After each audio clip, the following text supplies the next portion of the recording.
Well, good afternoon. Good afternoon, sir. How are you doing all? We are good. You're all choosing the job of the future, you know, the profession of the future, regenerating the earth and then regenerating the people. Yes. Permaculture will be most important, you know. I think the most important science of these days, because you know we're in a mess, and the world is in a mess. So we can change it, we can repair it. It's our duty, you know. So, and my specialty in I finished my PDC at GT of Lawton online. So my specialty is food forest. I've been busy with creating food forest since 6 years, 7 years nearly now, but more specialized in dry climate zones. And I'm here in the Caribbean, and we have a very dry climate. You know, we have only 500 millimeter of rainfall a year, so that's half of what you got on average in Kenya. And still, we managed to create abundance through creating food forests, and especially in creating food forests in the syntropic way. So, I will start to share a presentation, a small presentation. If we can see if we can find it. Please. Yeah, I see. Oh, I want to start with this picture. I found this picture yesterday. You can see it. Have you shared the screen? I was. Yeah. You see it. Okay, that's nice. You know, this picture I found yesterday because I was watching a presentation about agroforestry and silvopasture. Silvopasture is meaning having cattle or livestock in the forest also. But you know, if you watch on the right of there's one interesting point written there. You're increased by 6 to 56% of crop. Depends on the crop type. So I mean, if you use trees in your system, your harvest will go up. And people always thought, no, your harvest will go down because you save place for the trees. But you know, you lose maybe a little bit on harvest, but you will get a lot of more return by using trees. So that's the first picture I wanted to show you. I searched now for my presentation. Just a little presentation. Let me see, that's this one. And I go to the slideshow. Okay. Slideshow. Hope it's responding. Can you see it? Yes. Okay. Yeah. Okay, nice. Technology is working. Sometimes it leaves us, you know. Okay, this is the present. I go quite fast through it to reach the pages I want to show you because we don't have much time, I guess. Eh? How much time we have?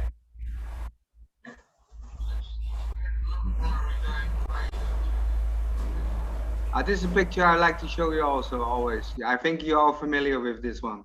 You know, you see industrial agriculture creates deserts, and we want the green side. You can see it? Yes. Okay. And this kind of systems I'm creating.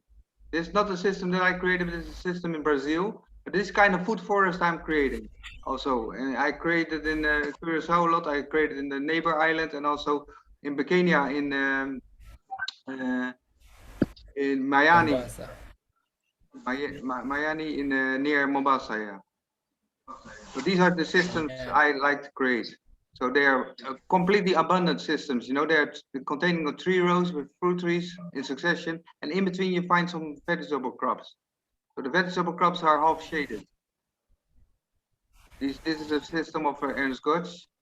So you see also not the use of grass in here. The grass is a very important function, but I will go into later.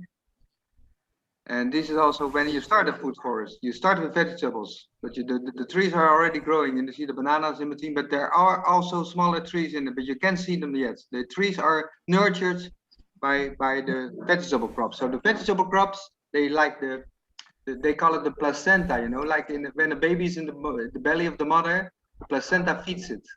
So the vegetables are giving us yield, but also protecting and nurturing nurturing the trees in the future. So your forest is growing underneath the vegetables still. That's one nice thing about this. So you earn money by creating a forest.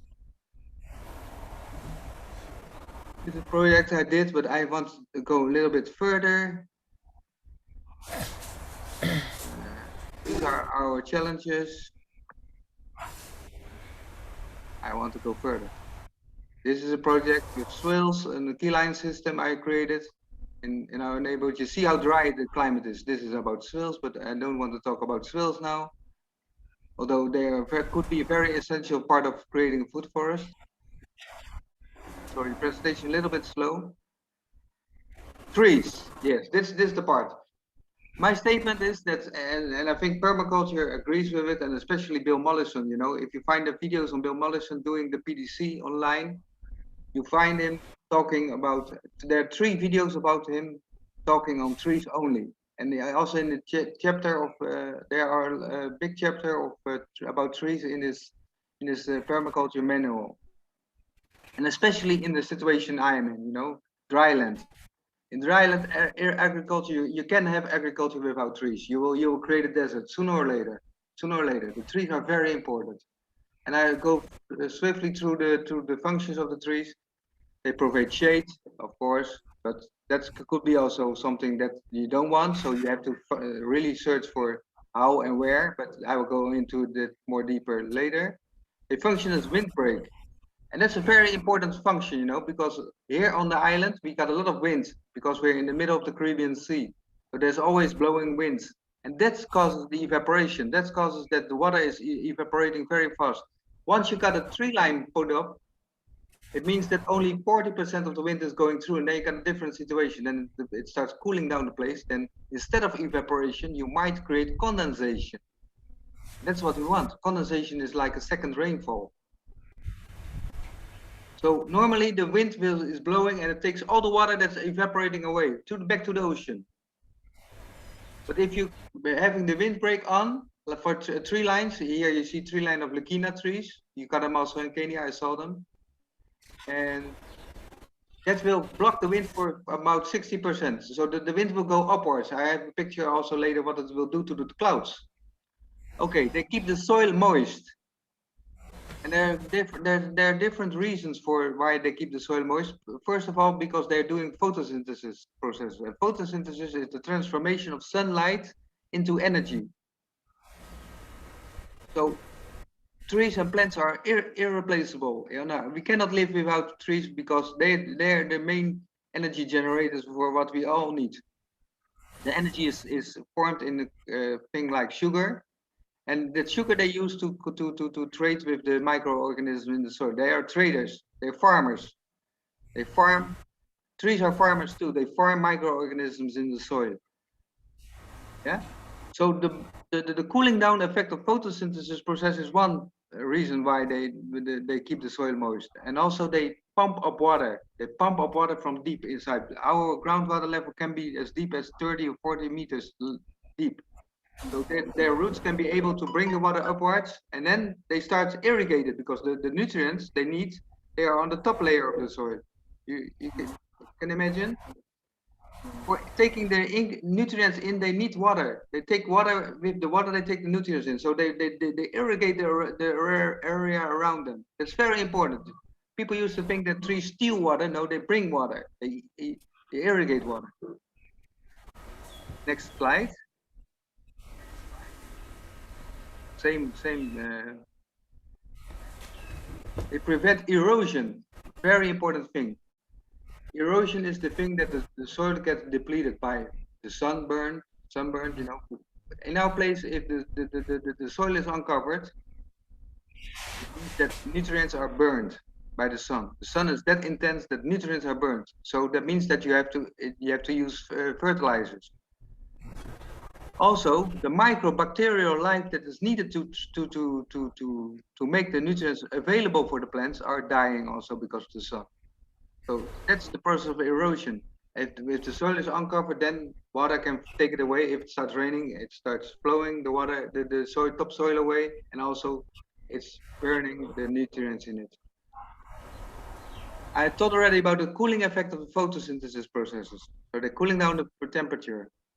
And also they will add nutrients because every plant is collecting nutrients from the sky, for instance nitrogen, and they put it in the soil. So they're the fertilizers.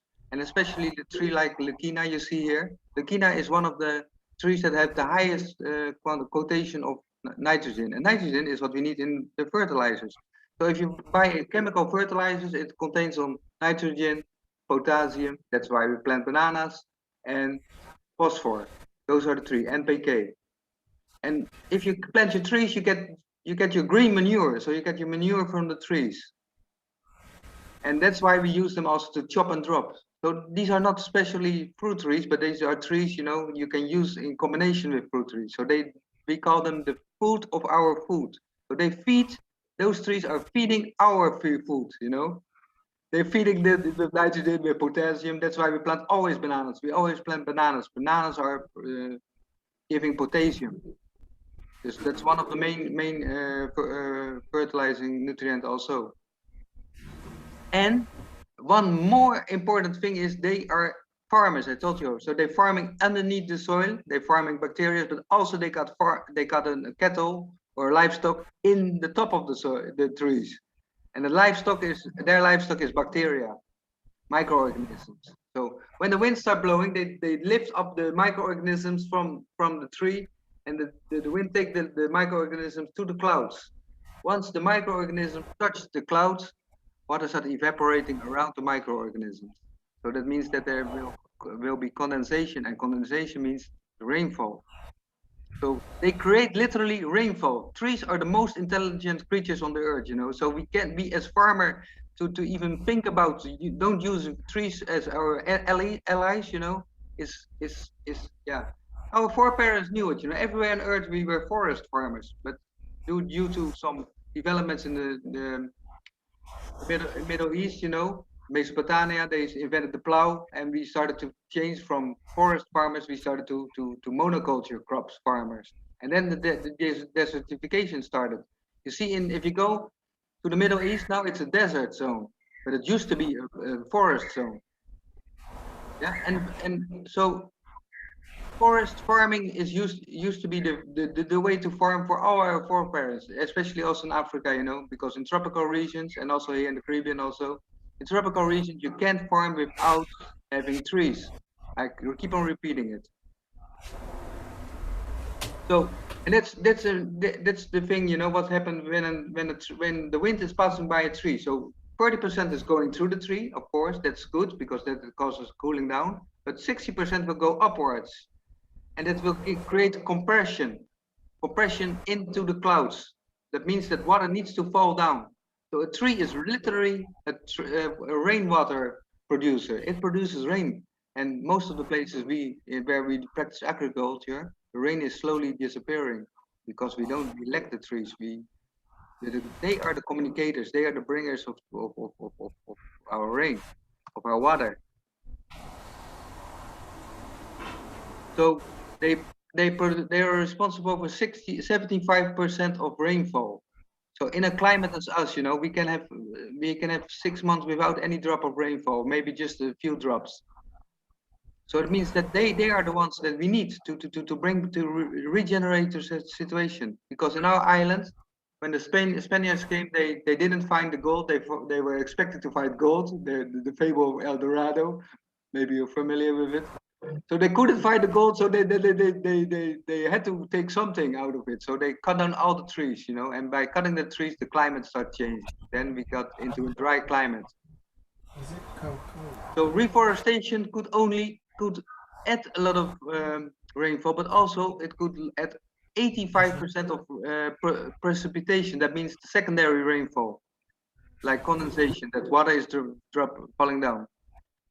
And the nice thing about agroforestry or the food forestry is that we can create rain, but we make money in the meantime. So we regenerate the landscape and we earn a living by it. So we are bridging the bridge between the gap between economy and ecology, because most of the times the people think, you know, to protect the environment is something that costs you money, because you can have an industry there, you can grow food there, but it's to the contrary. If you create a food forest, you regenerate the landscape, but you create also an income with it. So it's ecology and economy combined, especially in the syntropic version of a food forest. Okay. This I start sharing this one. Stop sharing, and I want to show you just a little video. And then I will go in 5 principles of creating a food forest. Are you still with me? Yes, we are here very much. Let me see. Oh, yeah, I see it here.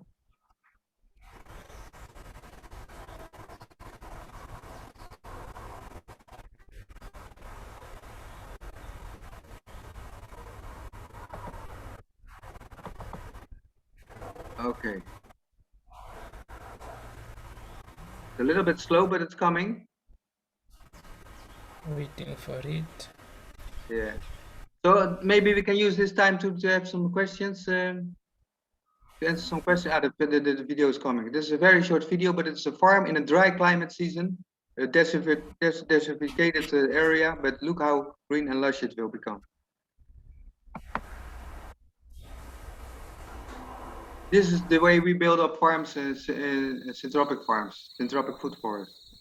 I hope it's coming.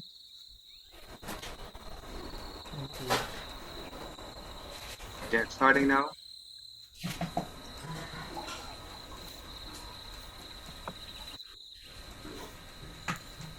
So you see it? You can see the movie, the film, the video? You can see it's still loading. Okay, but oh. I see it already.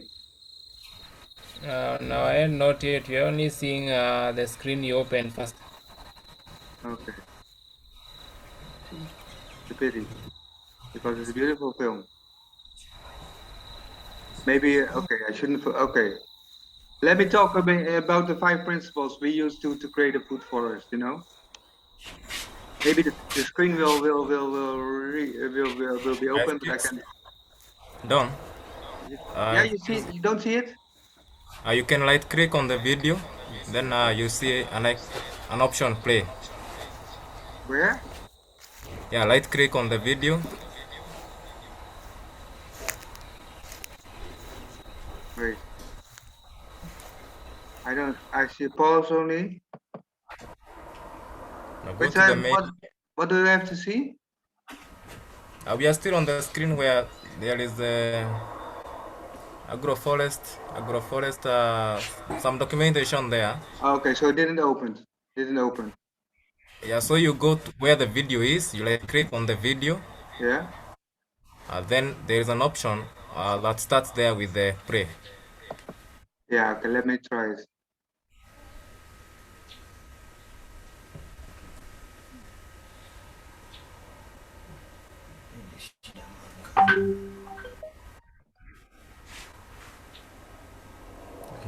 You see it now? Not yet. Right click. You have left clicked. No, I don't. I see it. I see it play. So maybe we should leave the video. You know. Okay. I can send the video in the, apartly to it. So, Yes, send the video to the forum.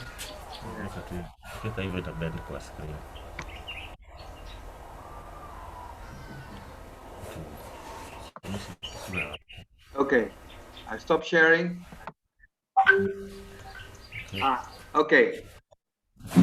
I want to talk a little bit briefly about 5 principles we use to create a food forest, because those 5 principles, if you use those 5 principles, you create a very successful food forest. If you leave one of those principles out, then the food forest will not be self-sustaining.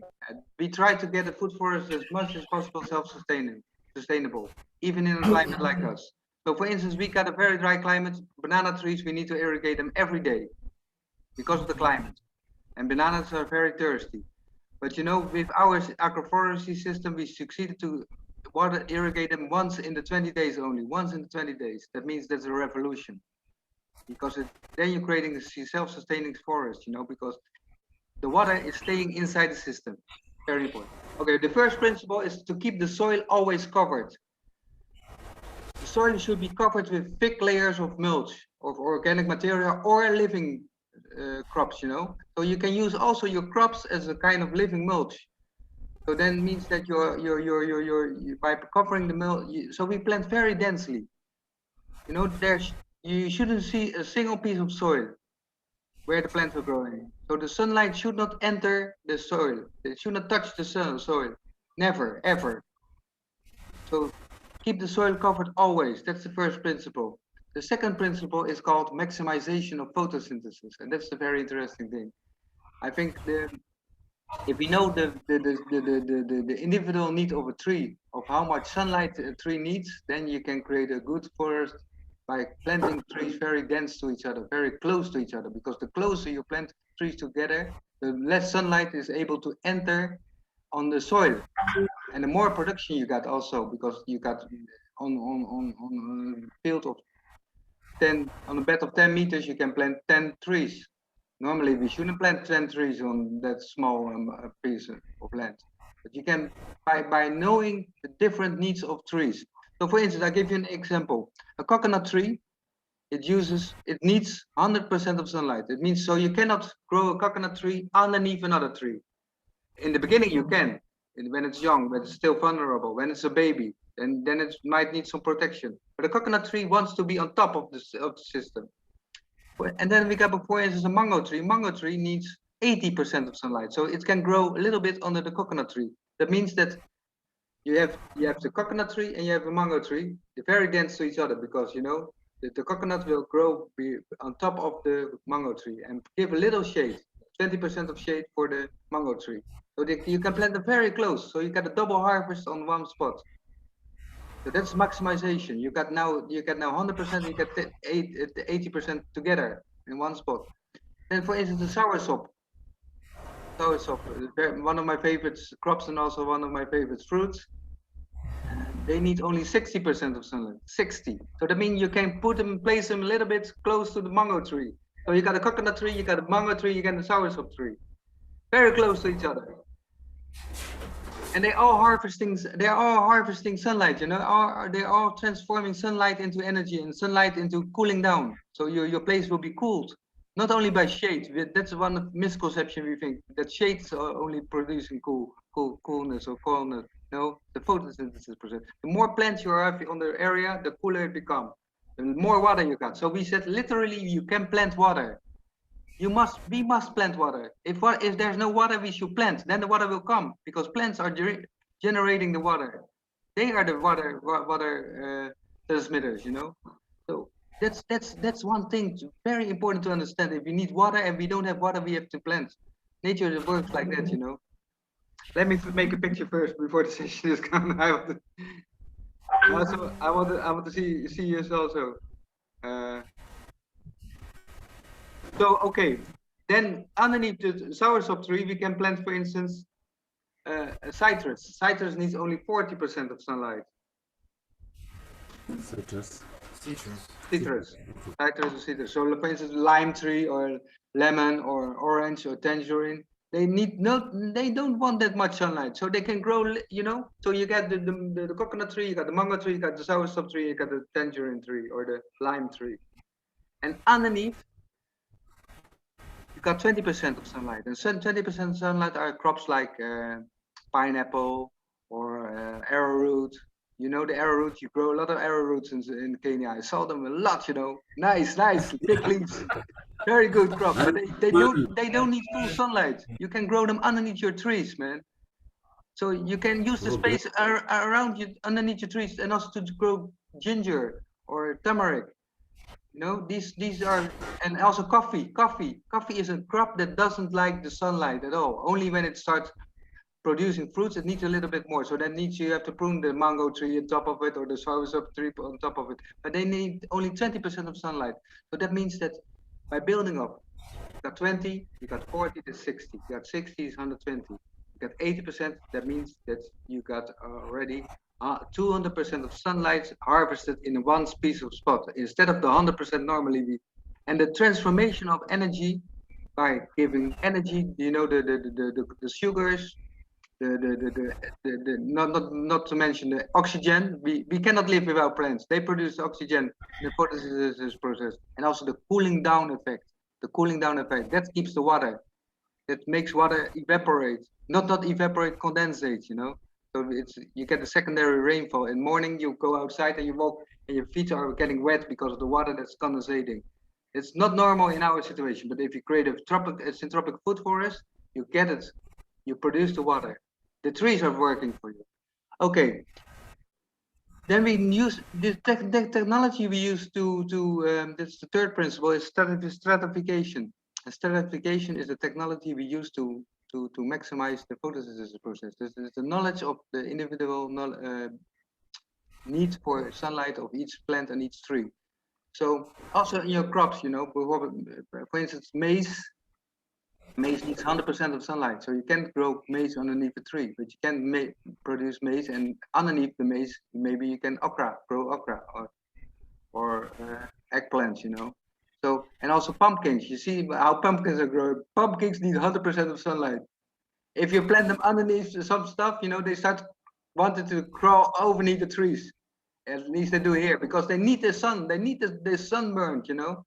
So that you cannot plant them underneath other crops. They will take over.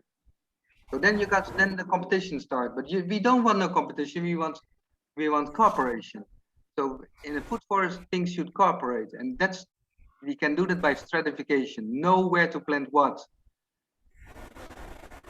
Know where to plant your plants. Know where to plant your trees, because that's the most important science we got, you know. And then the fourth one is succession. That's in this succession we imitate nature. If a forest starts to grow, you know, everything starts to grow immediately. But you got pioneers who take the lead. In our situation, that are acacia trees, like the acacias you got in Kenya a lot, also in the drier parts. I saw a lot of acacia trees, but they are pioneering. But they should be succeeded by other trees to get a real forest. And most of the times when we got livestock like goats and sheep, it doesn't succeed because they're eating the succession. Okay, but succession also in the vegetables. So when we plant the system, we plant between the trees, we plant, for instance, radishes at the same time. We plant cucumbers, we plant maize, we plant okra, ladyfingers, we plant eggplants, we plant cassava, we plant papaya, we plant banana, and those are succeeding each other. So after 4 weeks, we get the first harvest of radishes. At the same spot, you know, remember what the list I mentioned was on the same spot. On this very same square meter, we planted the radishes, the cucumbers, the maize, the okra, the cassava, and the papaya and the banana on the same square meter. Because they succeed each other. They won't compete. They follow each other up, you know. That's how forest operates. So when you first, after the radishes, you get your cucumbers after 5-6 weeks. Then you get your okra after 6-7 weeks. You got your maize also. Our maize grows very fast, maybe 8 weeks. After the maize is gone, then the eggplants will take over, and the eggplants start producing for a lot of months. And once they are done, or they are giving less crop, then the cassava take over. And if you cut the cassava out of it, then the papaya is ready to grow. So you find more space because the crops underneath are going away. But then the bigger ones taking over, the papayas and the bananas will then. For a couple of years, bananas and papayas produce until the papayas are done. Then the fruit trees start producing. So it means that in one day, in one single day, you plant the whole forest. You imagine to be in the future. So you plant for maybe 20 years. On one day, you plant for 20 days. That's the design we make, you know. And the nice thing about this, we also can include some vegetable beds. That's why I wanted to show you the video, because you see we put a tree line, and next to it we put a grass line, and grass line is like the natural irrigation system. You can use Napier grass, but we use here a grass that's originally from Tanzania. So Tanzania, I don't know if you know it, they call it Mombasa grass. Grass from Tanzania, they call it Mombasa grass. Must be a European guy that's invented this, because I think he mixed up Kenya with Tanzania. But it's called Mombasa grass, and the Latin name is Panicum maximum. maximum. And that's a very useful grass. We use it as a mulch, so we grow also the mulch on the, and also to cool down the space, you know. And then in between, next to the grass bed, we put a vegetable the bed. So that's for a short cycle. So yeah, you can keep on growing new successions of vegetables. And then you got another grass bed, and then you got another tree line.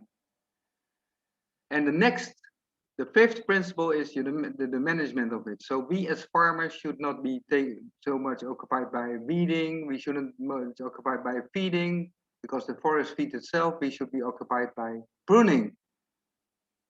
Pruning is the technology to feed your crops and to keep your stratas intact. So that means that the needs for sunlight will stay intact. So the mango tree will not overgrow the coconut tree, and the soursop cannot overgrow the lime tree. So you need to prune, and also you need to prune especially the biomass trees. We plant also trees that are not fruit trees, but the feed for the trees, the food for the trees.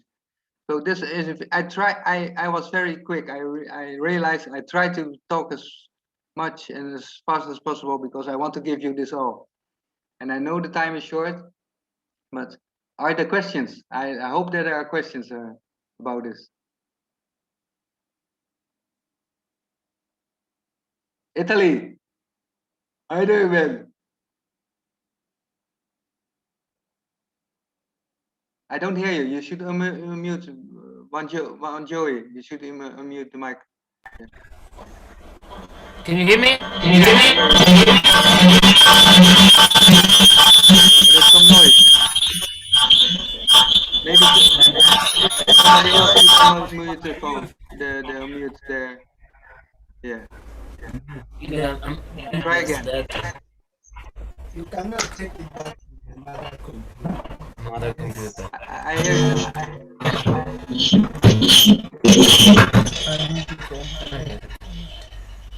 Maybe Patrick should mute his microphone also.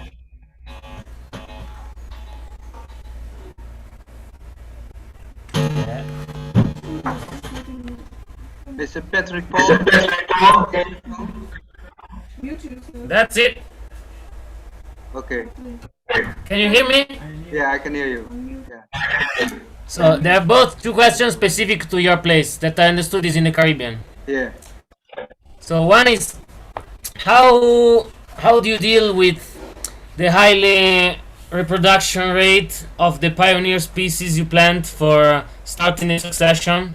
Like if you plant acacias or leucaenas or legumes trees that grow very fast. How do you deal with the highly spreading of these plants? Can you be on top of them with pruning? Yeah. That's our duty. Once we introduce them to a system, they spread up very quickly. Okay. So they spread out very quickly. So it means that we should prune them, and we don't mind the spreading because it's only biomass. The more they spread, the more biomass we get. So we should be on top of it. We should be managing those kind of trees.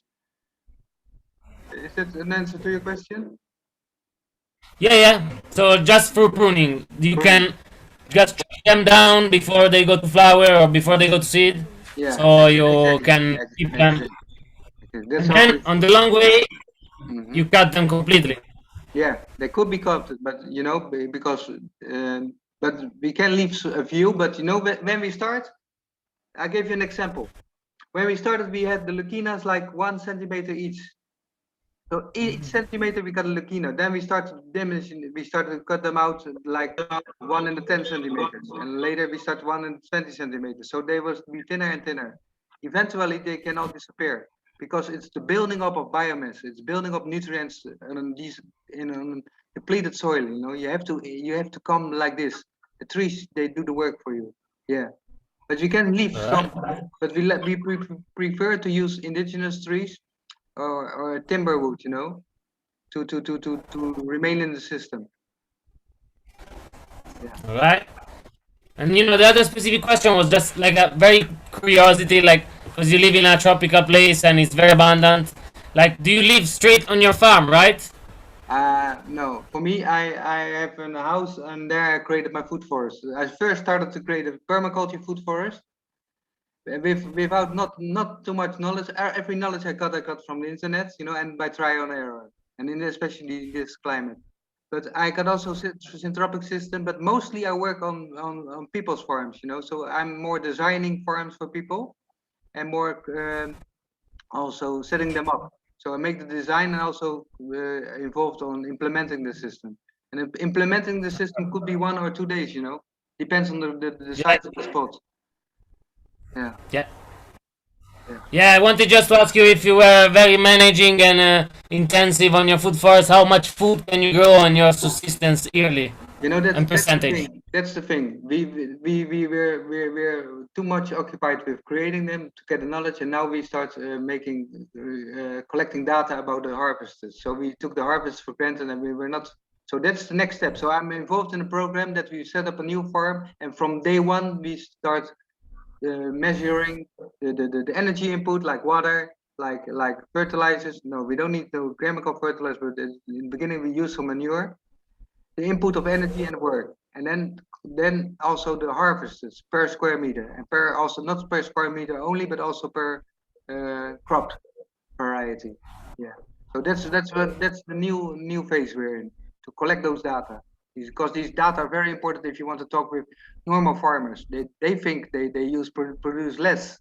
They produce more. That's the main concern. Yeah, that's their concern, of course. And I can understand it. Yeah, very good question. Thanks, bro. Thank you. Nice that you be in Kenya. I saw your crowdfunding, so you succeeded. Good. Yeah, thank you. Yeah. Yeah. Nice. Any more questions? Any question? I would like to ask on that I saw you posting that you are planting coffee in your banana plantation. I would like to know how you space the banana and the coffee too. How you plant in between bananas, one banana and another banana. Yeah. How you space the banana and how also you space the coffee. In this particular case, you know, the banana trees are about 2 meters from each other, and in between I got a coffee. But I also got a space that the banana trees are much closer, but the coffee is still small. So it could mean that eventually, but that's also a principle of food forest, you know. Eventually, it could mean that I have to cut down a banana tree when the coffee gets bigger. But that's all right, because the banana is the first in the succession. So, you know, bananas, we don't plant bananas only for the crops. We plant bananas too as a fertilizer. They feed the soil with potassium, and so that means that we never have to buy chemical fertilizer because they produce it. So it means if the coffee plant grows big enough, in the situation where I got a 1 meter and the next banana tree is 1 meter, and I got a coffee tree in between, and even covered with an almond tree. I forgot to mention that there's also an almond tree growing there, because they produce the big lush leaves, you know. So a lot of photosynthesis going on, a lot of cooling down, a lot of shade also for the coffee. So and I keep them small. I keep them, you know, like 1 meter high. So they cover the coffee plants until the coffee plants are still small. But you know, you should know that coffee is not possible to grow in our island. It's not possible because it's too hot. But still, I'm succeeding because of the syntropic system. You know, if you know the secret of photosynthesis, you know, that's cooling down principle. We all learn at school about photosynthesis, but we never learn about the cooling down effect. We know about the oxygen, we know about the glucose they produce, but we never hear about the cooling down effect. And that's what trees are doing. So especially trees with big leaves, you know, that's why I like to use the almond tree. They got big leaves. So they produce a lot of produce a lot of cooling down effect, you know. So that's what why the coffee can succeed in my place. Does that answer to you? Yeah, thank you. I'll take note of that. Yes, Roland, I have just heard about your growth media. You have mentioned compost, Yeah. and then you have also mentioned mulch. Is there any other media you use to accelerate growth in your systems? In the beginning, we use compost. Yeah, or we can use compost. But we started most of the time. We started with a mixture of ash, like burn wood. We start with manure, and we start also with what they call vulcamine, or we can replace by coral sands. So that we got a mixture of that, and that on top of that mulch. But compost is very useful. But in the end, the nature will composting itself. So once the system is running, we don't use no compost anymore. We don't use no manure anymore, because the system is creating itself. It's maintaining itself. It's by our pruning, we produce the composting effects. So, and it's nice to see, because once you start mulching that intense that we do, that you see the composting effect. If you dig in the compost in the mulch, you see the compost forming. So in our situation, and I'm sure that it will be also in your situation if you do it, that the soil becomes black, completely black. We started with a yellow or orange or maybe brown soil, or even red soils, like I saw in Kenya also, and we end up with a black soil. And also in my particular case, I ended up with soft soil where I used to have stones only. I used to have a lot of stones because it's a rocky and rocky island. So, but the stones are small, little by little disappearing. They are covered by a layer of compost, but naturally formed compost, not the compost like we create on our farms by turning on, with how we make compost normally, but by the nature itself. Does that answer your question, Maurice? Yes, I think you have responded to my question, and I just want to say that I do appreciate you so much, and I know most of us, we do appreciate you. You have joined us for the second time. Welcome to Karabonde. I heard you are coming to Kenya. Yeah, when you come to Kenya, you can pass by, and the reason why we really appreciate you, because you demonstrate the outcome of your systems and what you are doing. And actually, we only gave you 7 minutes. You took almost 70 minutes. So you are talking. It has been so interesting that we were tempted not to cut you off. So thank you very much. It's an honor. It's an honor. Yes. So I think if I want to say something about it. If you got experience, if you're collecting experience, it will be useless if you don't share it, because then you then start rotting inside of you. For instance, when I get an accident maybe, or got a disease, or if I die, and then all the knowledge is inside of me. That's useless. Yes. It should be spread. Knowledge should be spread. Yeah. Yes, it becomes a dormant energy, and the dormant energy in you is actually eating you up. So the more you apply it, the better. Exactly. So we really appreciate you, Ronald, and we hope that you'll be joining us when you come to Kenya. You can pass by, you can have a forum and talk more. Of course. And then it will be an honor. Yes, so thank you very much. Maybe you'll join us in our routine slogan: regenerate the people, regenerate the planet. Regenerate the planet. Generate the people. Regenerate the planet. Generate the planet. Regenerate the people. Generate the people. Regenerate the planet. Yeah. Bye bye. Say hi to the people of Curacao. Thank you. Nice to Kenya. And to all participants, also Tanzania, Uganda, and Italy in the house. Yeah. Right. Yeah. Ciao. Ciao. Ciao. Okay, bye bye. Bye bye. Okay. Si la forget la Congola, la Congo. How can you forget where Kokongwende was about? People are not even saying where you are coming from.